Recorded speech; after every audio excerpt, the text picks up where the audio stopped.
جی बिस्मिल्लाहिर्रहमानिर्रहीम।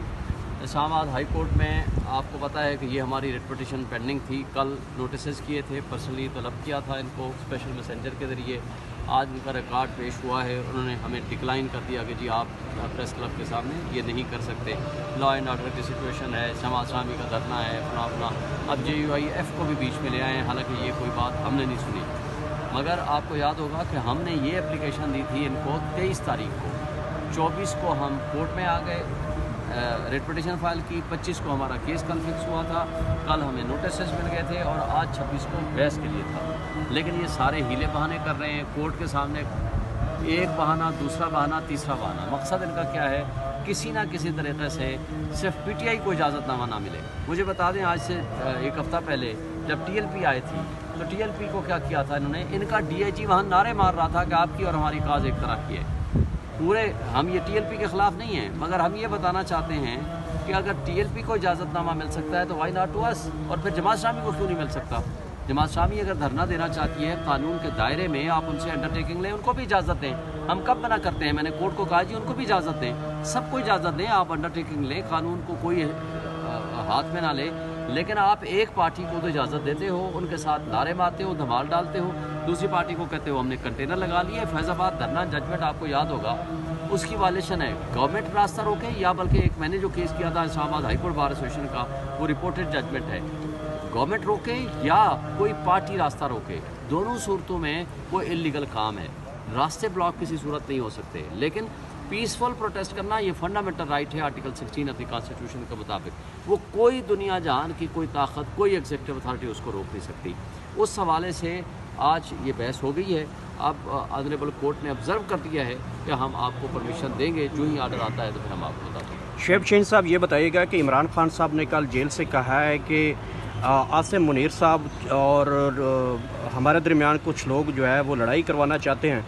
उसके बाद राना सनाउल्लाह साहब ने रात को एक टॉक शो में कहा है कि ये मुख्तलिफ निजी महफिलों में कह रहे हैं कि हमारी गल हो गई है इन्होंने। तो आपकी किससे बात हुई है, क्या बात हुई है, कोई मामला तय हुए हैं, क्या हुए हैं? क्योंकि राना सनाउल्लाह इस हवाले से बड़े परेशान हैं। वो कह रहे हैं कि ये निजी महफिलों में अब वो बयान देना शुरू कर दिया है कि हमारी बात हो गई है, अपने लोगों को ये कहते हुए। और वो कहते हैं हम भी अपनी कोशिश करेंगे, ये भी अपनी कोशिश कर रहे हैं। देखें, इन कठपुतलियों को एक मैं पैगाम देना चाहता हूँ। साड़ी गल हो गई है, ये अता तारा ने कही थी, शायद ये इन लोगों ने कही थी, PMLN वालों ने। इसलिए इन्होंने इलेक्शन लड़े, ना इन्होंने इलेक्शन कैंपेन चलाई और इनकी गल हो गई थी। और इसके नतीजे में आपके सामने हैं, नवाज शरीफ फोर्जरी के ज़रिए जीता, मरियम नवाज़, हमज़ा, ये सारे 17 सीटों वालों को इक़्तिदार दे दिया गया। उधर डाकुरानी बैठी हुई है, जो कुछ आपके सामने है। अब हमने हमेशा, हम तो 180 से ज़्यादा सीटें जीत के बैठे हुए हैं। इन बेईमानों को, इन कठपुतलियों को पता है कि जिस दिन इलेक्शन खुलेगा या इलेक्शन ट्रिब्यूनल फैसला करेंगे, उसके बाद सब कुछ सामने आ जाएगा। इसलिए अब इस बात से ये डर रहे हैं, इनको खौफ ज़दा हैं कि मुल्क इनसे चल नहीं रहा। लोग इनसे नफ़रत करते हैं, शदीद नफ़रत करते हैं, लोग इनको रिजेक्ट कर चुके हैं। अब राना सनाउल्लाह तो फॉर्म 47 का जाली फॉर्म भी नहीं बना सका। उसकी तो बदकिस्मती ये है कि वो जाली फॉर्म भी नहीं बना सका, तो बाकी तो सारे जाली फॉर्म बनाने में कामयाब हो गए। तो उसको किसने इख्तियार दिया है रिजेक्टेड आदमी को बैठ के यहाँ कमेंट्री करे?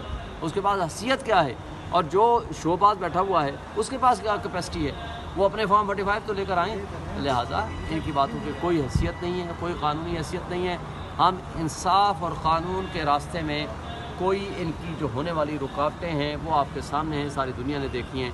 हम चाहते हैं आइन के मुताबिक, आइन की बहाली हो, कानून के मुताबिक चीज़ें चलें, हमारा मैंडेट हमें वापस मिले और ऐसी सिचुएशन क्रिएट ना हो जो मुल्क की सलामती और ख़ुद मुख्तारी के ऊपर अटैक हो जाए, खुदा न खास्ता। इसलिए अगर कोई एक अच्छी बात उमर अयूब साहब ने की है, मेरा ख्याल है कि उसको इन पॉजिटिव सेंस लेना चाहिए, उसको नेगेटिव सेंस में नहीं लेना चाहिए। सर, ये कहा जा रहा है कि नए इलेक्शन की तैयारी का भी खान साहब ने कोई कहा है कि कौम नए इलेक्शन की तैयारी करे। इसके पीछे क्या सोच है, कहाँ से नए इलेक्शन की बात आ गई? दो चीज़ें हैं। 6 महीने होने हैं इलेक्शन ट्रिब्यूनल्स को डिसाइड करने के लिए, या सुप्रीम कोर्ट के पास हमारी पिटीशन लग जाए। 6 महीने होने को हैं, उसमें भी और इधर भी। जिस साइड पे हल्के खुल गए, खाओ इलेक्शन ट्रिब्यूनल में खुल गए। देखें आपने कठपुतलियों ने जिस तरीके से अब स्टे के पीछे छुप रहे हैं। यहाँ इस्लामाबाद हाई कोर्ट में चीफ जस्टिस के पास अभी मैटर पेंडिंग है, लेकिन वहाँ इलेक्शन ट्रिब्यूनल ने जिस तरह के क्रिमिनल एक्टिविटीज़ की हैं, क्राइम और जराइम किए हैं, आज मैंने कोर्ट को सारा कुछ बताया है। आपको पता है फॉर्म 47 1/9 को जारी किया, ایک 10 کو جاری کیا، ایک 12 کو جاری کیا، 3 فارم 47 ہے. کون سا اصلی ہے یہ ان کو خود کو بھی نہیں پتا، آج تک نہیں بتا سکے.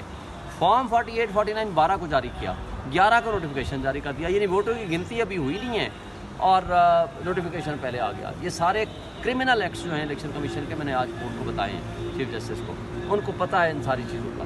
اب بات یہ ہے کہ یا ٹریبونل کو کام کرنے دیں یا سپریم کورٹ میں ہماری پٹیشن لگ جائے. ان دونوں صورتوں میں سے جو بھی سامنے آئے گا 2 ہی آپشن ہیں، یا تو ہمیں 180 سیٹیں ملیں گی، انشاءاللہ اقتدار میں آئیں گے، عمران خان صاحب پرائم منسٹر بنیں گے، یا یہ سارے الیکشن کل عدم ہوں گے، دوبارہ فریش الیکشن ہوگا، فری اینڈ فیئر ہوگا انشاءاللہ. خان صاحب کی کوئی، آپ کو ایک بات بتا دوں، جو پیشین گوئی ان کی ہوتی ہے وہ ہمیشہ سچ ثابت ہوتی ہے. آج سے 2 سال پہلے انہوں نے کہا تھا یہ مجھے جیل میں بھیجیں گے، مجھے نااہل کریں گے، اس شریف فیملی کے سارے